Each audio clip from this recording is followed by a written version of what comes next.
Assalamualaikum warahmatullahi wabarakatuh. Perkenalkan, nama saya Roipa. Saya dari PGMI 4B. Di sini saya akan menjawab soal ujian akhir semester mata kuliah Manajemen Display Kelas. Jawaban nomor 1, hubungan dan perbedaan pengelolaan kelas dan pengajaran. Pengelolaan kelas adalah kegiatan yang sengaja dilakukan oleh guru dengan tujuan menciptakan dan mempertahankan kondisi yang optimal, bagai terjadi sebagai proses belajar mengajar. Pengajaran adalah segala jenis kegiatan dengan sengaja kita lakukan dan secara langsung untuk mencapai tujuan khusus pengajaran, seperti menyusun rencana pembelajaran, memberi informasi, dan menilai. Jawaban nomor 2. Dua keterampilan memberikan penguatan positif dan penguatan negatif. Penguatan positif adalah bertujuan untuk mempertahankan dan memelihara perilaku positif. Contohnya, memberikan pujian terhadap peserta didik. Penguatan negatif adalah penguatan perilaku dengan cara menghentikan atau menghapus rangsangan yang tidak menyenangkan. Contohnya, memberikan teguran kepada peserta didik, memberikan peringatan atau sanksi kepada peserta didik. Jawaban nomor 3. Cara guru mengenali kecerdasan, bakat, dan minat siswa di kelas adalah dengan melihat keseharian siswa belajar di kelas, mengikuti perkembangan siswa, dan cermat pada melakukan tes bakat. Anak-anak yang berbakat umumnya lebih menguasai bidang tertentu dibanding anak lain. Begitupun dengan minat siswa, karena idealnya bakat yang dimiliki oleh anak sejalan dengan minatnya. Ketika guru sudah mengenali minat bakat siswa, maka guru membantu siswa untuk terus menekuni dan fokus pada bakatnya untuk meningkatkan motivasi siswa untuk mengembangkan dan melatih bakatnya, seperti itu. Jawaban nomor 4. Contoh kasus dalam kelas tentang penerapan pendekatan resep. Contohnya, siswa tersebut selalu mengganggu temannya pada saat pembelajaran berlangsung sehingga proses belajar tidak kondusif.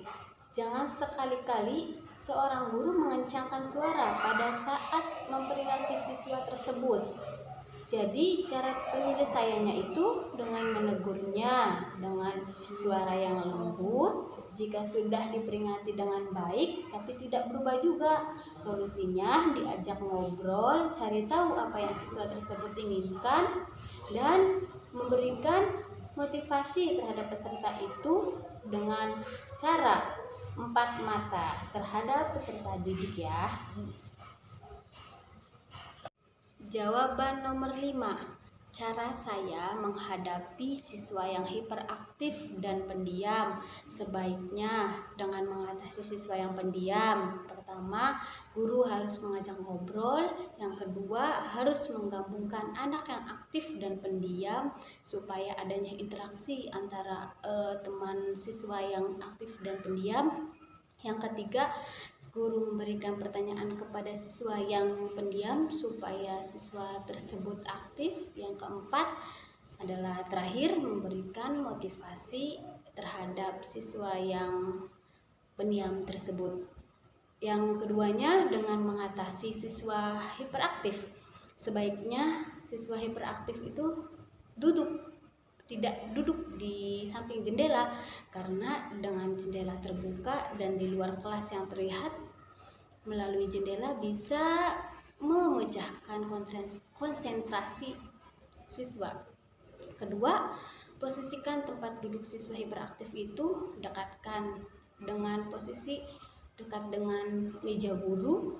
Yang ketiga, jika berkomunikasi dengan siswa dengan tatap mata agar ia merasa diperhatikan.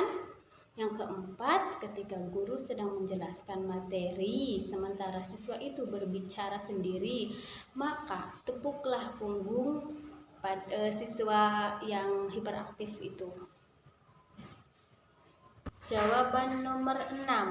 Prinsip pengelolaan kelas agar peserta didik tidak takut dalam tantangan seorang guru.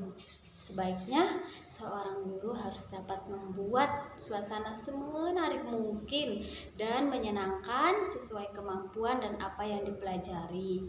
Apalagi ketika seorang guru memberikan tantangan, bisa memberikannya tantangan dengan menggunakan permainan sehingga peserta didik itu merasa nyaman dan tidak ketakutan dan menyukai tantangan yang diberikan oleh seorang guru tersebut. Jawaban nomor 7.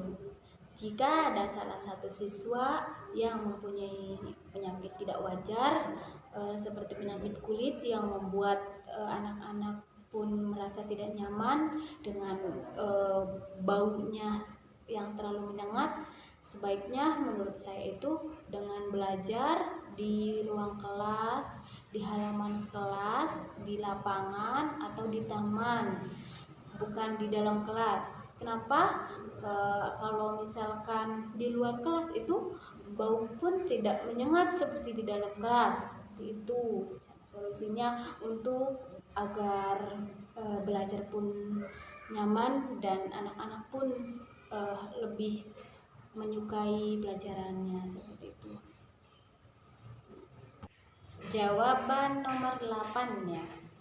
Seberapa penting teknologi dalam pengelolaan kelas di SD atau MI? Menurut saya sangat penting ya untuk pengelolaan kelas di SD atau MI itu, karena dengan adanya proyektor terus fokus itu membuat siswa lebih senang melihat karena adanya gambar-gambar atau materi-materi yang dilihat dalam teknologi tersebut.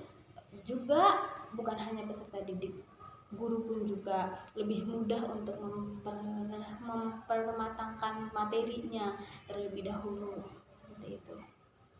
Jawaban nomor 9. Indikator keberhasilan dalam pengelolaan kelas. Yang pertama, guru mengerti perbedaan antara pengelolaan kelas dan mendisiplinkan kelas. Yang kedua, sebagai guru jika hendak pulang ke rumah tidak dalam keadaan yang sangat lelah. Yang ketiga, guru mengetahui perbedaan antara prosedur kelas seperti cara masuk, mendiamkan siswa, bekerja secara bersamaan, dan rutinitas kelas seperti tata cara masuk kelas dan pergi ke toilet.